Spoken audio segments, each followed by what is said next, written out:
நெல்லை இருட்டுக்கடை உரிமை யாருக்கு என்ற விவகாரத்தில் மீண்டும் எழுந்திருக்கிறது புதிய பிரச்சனை. விவரங்களை வழங்க இணைகிறார் செய்தியாளர் ராமசுந்தரம். வணக்கம் ராமசுந்தரம், இந்த பிரச்சனையினுடைய முழு விவரங்கள் என்ன?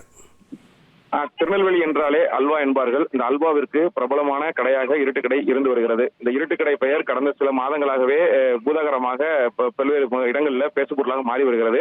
இந்த இருட்டுக்கடை விவகாரத்துல அந்த இருட்டுக்கடை உரிமையாளரது மகள் கவிதா, இருட்டுக்கடை உரிமையாளருடைய மகள் தன்சிகா மற்றும் பலராமன் ஆகிய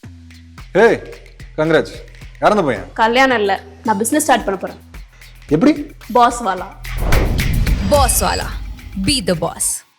திருமணம் நடந்து முடிந்த நிலையில அந்த இருட்டுக்கடையை ஒரு வரதட்சணையாக கேட்பதாக புகார் ஒன்றை காவல் ஆணையர் அலுவலகத்தில் அனுப்பப்பட்டது. அந்த காவல் ஆணையர் புகாரின் அடிப்படையில அந்த இருட்டுக்கடை விவகாரம் வரதட்சணை வழக்கு விசாரணையானது நடந்து வருகிறது.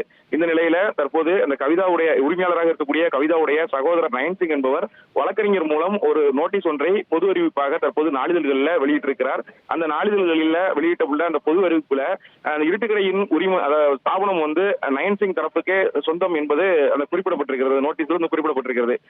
இருட்டுக்கடையுடைய ஸ்தாபகராக இருந்தவர் கிருஷ்ண சிங், இவரது மகன் பிஜிலி சிங் மற்றும் அவரது மனைவி ஆகியோர் இந்த கடையை பராமரித்து வந்திருக்கிறார்கள்.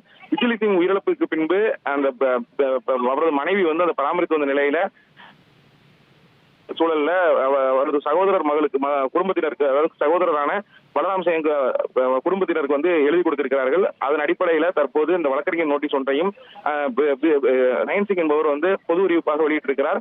ஏற்கனவே இந்த விவகாரம் அடிப்படையில உயிலில் எழுதி வைக்கப்பட்ட ஸ்தாபனம் நயன்சிங் தரப்பிற்கே சொந்தம் எனவும் இது தொடர்பாக நெல்லை மாவட்ட உரிமையியல் நீதிமன்றத்தில் வழக்கு ஒன்று நிலுவையில் இருப்பதாகவும் குறிப்பிடப்பட்டிருக்கிறது.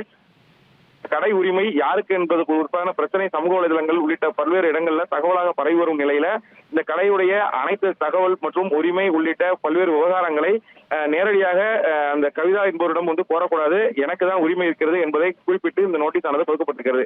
ஏற்கனவே இந்த விவகாரம் உரிமையியல் நீதிமன்றத்தில் வழக்கு நிலுவையில் இருக்கக்கூடிய சூழல்ல தற்போது இந்த விவகாரமும் ஒரு பூதாகரமாக மாறியுள்ளது. நன்றி ராமசுந்தரம், உங்களுடைய தகவல்களுக்கு.